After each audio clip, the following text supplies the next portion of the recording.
Today we're going to read Sofia Valdez, Future Prez.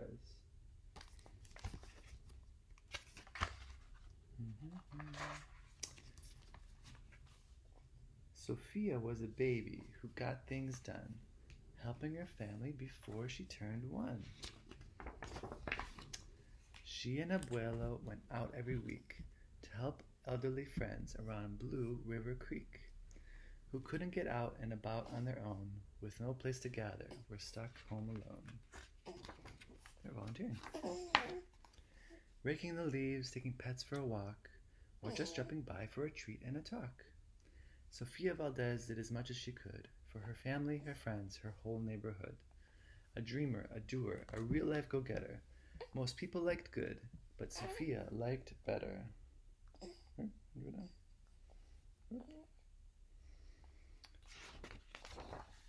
Each morning, Abuela walked Sophie to class. They walked home again along Blue River Pass, making plans, munching cookies, Abuelo and girl, except for that Tuesday when Pup saw the squirrel. With a howl, Pup took off, racing all through the town, over, under, beneath, all around. Sofia scrambled to try to keep up with the hollering man and the bellowing Pup. Up the squirrel ran to the top of a hill, made of leftover junk from the local landfill. They reached the tip-top of that mountain of trash, which jiggled and broke with an ear-splitting crash.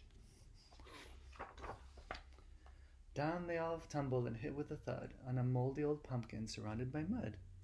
Ouch, cried Abuelo. He struggled to stand. A dangerous mess, he said, grasping her hand. The next day Sofia walked to school solo, but it wasn't the same without her Abuelo. This is not right, declared young Sofia, who glared at Mount Trashmore and got an idea.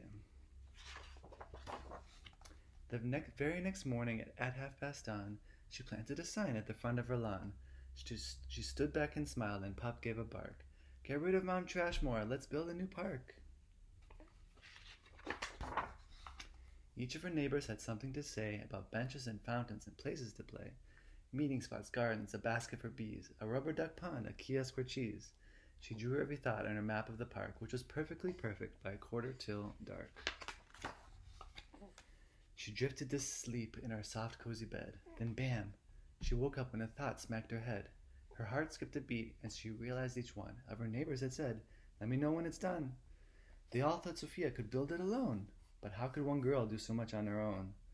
The weight of that thought made her tender heart ache as night thunder growled as she lay wide awake.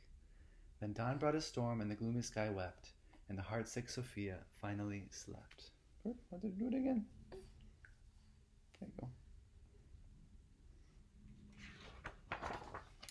Abuelo baked cookies when Sophie got up. He gave her a bagful and sneaked one to Pup. He blinked back a tear as he hugged his Sofia. For courage, he whispered, "Te amo, mi vida." Sofia's knees wobbled. She felt weak inside. She looked at his ankle and quite nearly cried. Though she didn't feel brave or courageous at all, Sofia Valdez went to face City Hall. There's City Hall. Let me just scooch up, baby. The mayor's office sent her to room 401, the Blue River Creek Department of Fun, which sent her downstairs to room 302, the office of duck ponds and cool things to do, to the office of monkeys, the department of cheese, the division of fountains and meetings and bees, then down to the basement so musty and cramped, where all the town's papers were sorted and stamped. And that's where the clerk said what no one else did. "You can't build a new park. You're only a kid." The words smacked Sofia deep down in her heart. Her plan was kiboshed before it could start. "I think," said Sofia, "I think that law's wrong." But her second-grade voice didn't sound very strong. The clerk said, "Clearly it cannot be done. Do you have any questions?" Sofia said, "One. If you were me and if I was you and he was your grandpa, what would you do?" Well, said the clerk. And then she said nothing at all. She thought, and then she sent out a call to every employee throughout City Hall. The entire government of Blue River Creek crammed into the office to hear Sophie speak. But her words jumbled up, and her cheeks turned bright red, as a dozen emotions rushed into her head. Her heart beat so loudly she thought it would crack. The crowd leaning closer, Sofia leaned back. Then her arm brushed the edge of the old cookie sack, and that was the moment when Sofia first knew being brave means doing the thing you must do, though your heart cracks with fear, though you're just in grade 2. She took a deep breath, looked the mayor in the eye, and though her knees wobbled, she held her head high. Sofia started talking. She spelled out her plan, and why it all mattered, and how it began. And once she got rolling, she had lots to say about meeting spots, monkeys, and places to play, and other ideas for things they could do to help the town elders and other folks too. She had thoughts on the library, thoughts on the zoo, and perhaps a way to combine the two, and... "All right," cried the mayor, "go start a petition. If the town wants a new park, we'll form a commission." And so young Sofia got right to work with some help from her family, and the pup, and the clerk.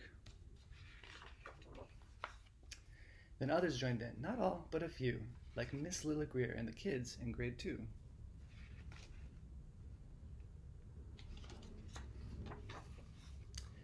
There were hearings and surveys and taxes to figure, then bulldozers, cranes, and a blue, bigger digger. They all built that park, that's how it got done, with the hard work of, by, and for everyone. But it began with a dream of one person, just one, who laced up her shoes and then led the way to help Blue River Creek get a new place to play. Now every evening till long after dark, the town comes together at Citizens Park. They all hold this truth to be self-evident, that Sofia Valdez could grow up to be president. Until then, the Sofia, that real-life go-getter, helps Blue River Creek get better and better.